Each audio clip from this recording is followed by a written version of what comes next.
जय श्री कृष्ण दोस्तों, आज हम एक और नए वीडियो को लेकर आए हैं जिसमें हम श्रीमद् भगवद गीता के 13वें अध्याय को सुनेंगे। चले भगवान श्री कृष्ण के दिए गए उपदेशों को जानें और इनसे ज्ञान प्राप्त करें। वीडियो को अंत तक जरूर देखें और कमेंट में जय श्री कृष्ण अवश्य लिखें। आइए वीडियो शुरू करते हैं। श्रीमद् भगवद गीता अध्याय 13 क्षेत्र क्षेत्रज्ञ विभाग योग। इस अध्याय में अर्जुन प्रकृति और पुरुष, क्षेत्र और क्षेत्रज्ञ तथा ज्ञान और ज्ञान के लक्ष्य के विषय में श्री कृष्ण से जानना चाहते हैं। दोस्तों, इस अध्याय को हम आप तक ला रहे हैं। आशा करते हैं हम इसको सही ढंग से आसान शब्दों में आपको समझा सकेंगे।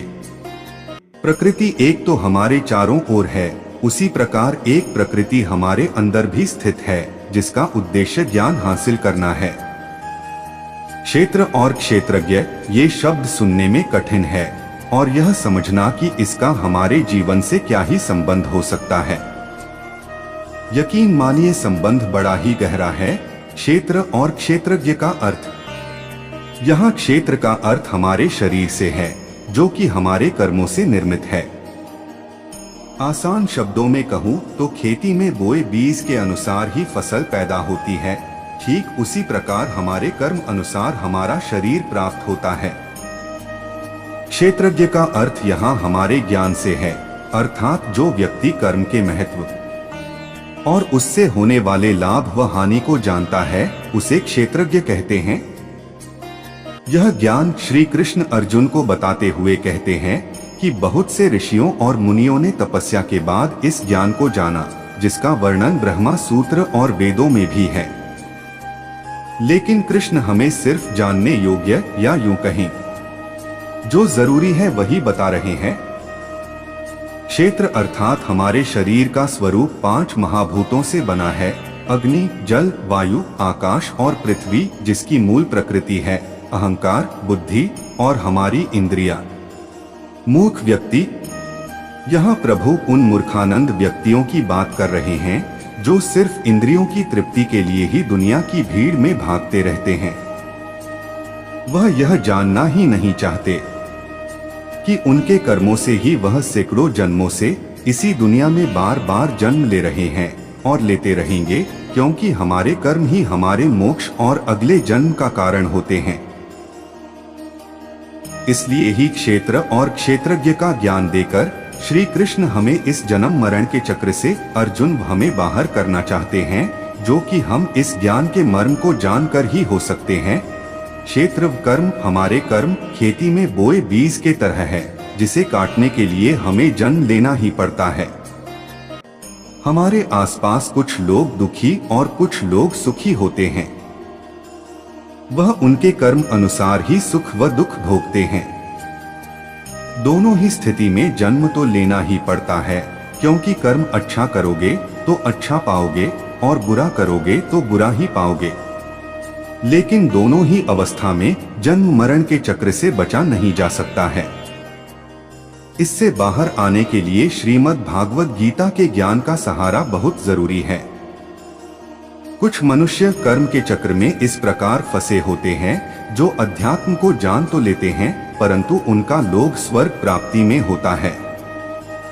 और कुछ मूर्ख तो बस धन व काम में इस प्रकार चूर होते हैं जैसे वो अमर हों और मृत्यु उनको छूकर तक से निकल जाएगी। प्रभु अर्जुन को यह गूढ़ ज्ञान इसी से बचने के लिए दे रहे हैं और इसी ज्ञान को क्षेत्रज्ञ कहते हैं। आपने देखा होगा कुछ व्यक्ति अपने जीवन में बहुत धन अर्जित करते हैं और एक समय आता है वह खुद को भगवान समान मानने लगते हैं और अपने धन की ताकत के आगे किसी को कुछ नहीं समझते। लेकिन श्री कृष्ण के ज्ञान के अनुसार ऐसे व्यक्ति बस अपने पूर्व कर्म का फल स्वरूप सब प्राप्त करते हैं, जो कि ध्यान रखे सिर्फ एक समय अवधि तक ही पास रहता है।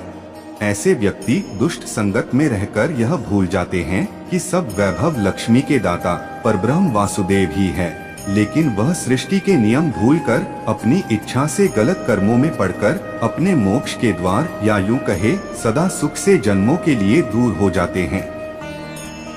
बार बार जन्म मरण। हम हर जन्म में शादी, बच्चे, धन अर्जित करना, यही कर्म में फंसे रहते हैं। और जो अगर आप सोच रहे हैं कि आपका जन्म क्यों हुआ और आप सोचते हैं कि पहले भी किसी जन्म में यह सब हो चुका है, तो आप क्षेत्रज्ञ ज्ञान को जान रहे हैं। क्योंकि इस विषय में सोचना और उसको जानना ही क्षेत्रज्ञ है। श्री कृष्ण बताते हैं, एकांत सिर्फ योगी को पसंद होता है, क्योंकि वह आत्मचिंतन करके ज्ञान को समझता है और उस पर चलता है। आगे श्री कृष्ण अर्जुन को कहते हैं, अव्यभिचारिणी भक्ति ही एकमात्र उपाय है जन्म मरण के चक्र से बचने का। इस भक्ति का अर्थ ऐसी भक्ति से है जिसमें वासुदेव कृष्ण के अलावा कोई ना हो और एकांत में ध्यान करना जानता हो। जो इस भक्ति को करता है, ज्ञान को जान लेता है, वह व्यक्ति इस दुनिया के सभी कर्म विषय भोगों को करते हुए भी मोक्ष अर्थात कृष्ण को प्राप्त होता है।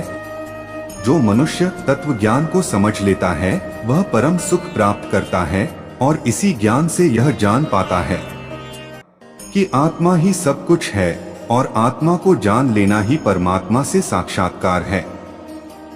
क्योंकि आत्मा है तो प्रभु का अंश, लेकिन वह ना प्रभु को मलिन कर सकती है, ना स्वयं हमें। आत्मा तो स्वतंत्र है और हमारे हर कर्म की साक्षी है, परंतु हमारे हर कर्म को भोगता भी आत्मा ही है। जैसे कि आपके खराब कर्मों के कारण आप कुत्ते का या किसी नीच योनि में जन्म पाए, तो उसे आत्मा को भी भोगना पड़ेगा। परब्रह्म क्या है? जिस प्रकार हम हवा में नमी नहीं देख सकते हैं, ठीक उसी प्रकार परब्रह्म है, जिसने हमें धारण तो कर रखा है, लेकिन हम उसे बिना योग शक्ति के देख नहीं सकते हैं। परब्रह्म एक ऐसी सच्चाई है जो हर मनुष्य के समझ के परे है। कुछ एक ही है जो इसे जान व समझ पाते हैं। इस दुनिया में हम अलग अलग धर्म बन गए हैं, जो सब मनुष्य ने अपनी झूठी इच्छाओं की पूर्ति के लिए बना लिए हैं, लेकिन भगवान अर्थात परब्रह्म एक ही है, जिनसे हम उत्पन्न हुए हैं। जो परब्रह्म को और उसके ज्ञान को जान ले, वही जन्म मरण के फेरे से बच सकता है। तत्व ज्ञान क्या है? परमात्मा और उसके ज्ञान को जान लेना ही तत्व ज्ञान है। इसी ज्ञान से परमात्मा हासिल होते हैं, क्योंकि उनको खरीदा नहीं जा सकता, उनको बस समझा जा सकता है। इसलिए यह ज्ञान वो अर्जुन को देते हुए बताते हैं कि इसे जानने मात्र से ही उसका कल्याण होगा। आगे श्री कृष्ण बताते हैं, प्रकृति और पुरुष दोनों ही अनादि है, अर्थात शिव और शक्ति है, जिनके साथ आने से ही दुनिया आगे चलती है। और इसी प्रकृति से उत्पन्न होते हैं तीन गुण, सात्विक, राजसिक, तामसिक। इन तीनों गुणों के आधार पर ही हम जन्म की योनि प्राप्त करते हैं। जो राजसिक गुणों में रहता है, जैसे कि अहंकार, क्रोध, वह मनुष्य योनि में जन्म पाता है। और जो तामसिक गुणों में रहता है, जैसे कि मांस, शराब इत्यादि और काम वासना जैसे कर्म करता है, वह नीच योनि, पशु, कीड़े में जन्म पाता है। जो सात्विक गुणों में रहता है, सात्विक आहार ग्रहण करता है, वो देव योनि प्राप्त करता है। और ऐसे व्यवहार के व्यक्ति ही मोक्ष भी प्राप्त करते हैं, क्योंकि इस प्रकार के लोग प्रभु के नाम में ही निष्काम भाव से लीन रहते हैं और अपने हर कर्म को उनके चरणों में समर्पित करते हैं। इस अध्याय का सार। इस अध्याय में श्री कृष्ण ने अर्जुन को कर्म का महत्व बताते हुए समझाया कि कैसे व्यक्ति कर्म को काटता है, हर जन्म वो बोए हुए बीज का फल प्राप्त करता है और इसी प्रकार जन्म मरण के फेरों में बंधा रहता है। आगे बताते हैं कि मनुष्य ने परब्रह्म, जो कि एक ही है, उसे अलग अलग रूपों में बांट लिए हैं, जिससे वो असली ज्ञान से विमुख हो गए हैं। भगवान अर्जुन को गीता के मध्याह्न से तत्व ज्ञान को समझा रहे हैं कि कैसे वो सभी सुखों और दुनिया समाज के कर्मों को निष्काम भाव से कृष्ण भक्ति करते हुए इस जन्म मरण के चक्रव्यूह से बाहर आ सकता है। आशा है कि आपको इस अध्याय में बताए ज्ञान का अर्थ समझ आया होगा। मित्रों, अगर आप भी श्री कृष्ण के सच्चे भक्त हैं, तो अगले अध्याय को सुनने के लिए हमारे चैनल को अवश्य सब्सक्राइब करें, ताकि जब हम अगला अध्याय अपलोड करें तो वह आप तक पहुंच जाए। वीडियो अच्छी लगी हो तो लाइक करें, अपने दोस्तों के साथ जरूर शेयर करें और कमेंट में जय श्री कृष्ण लिखें। मिलते हैं अगले अध्याय में। धन्यवाद।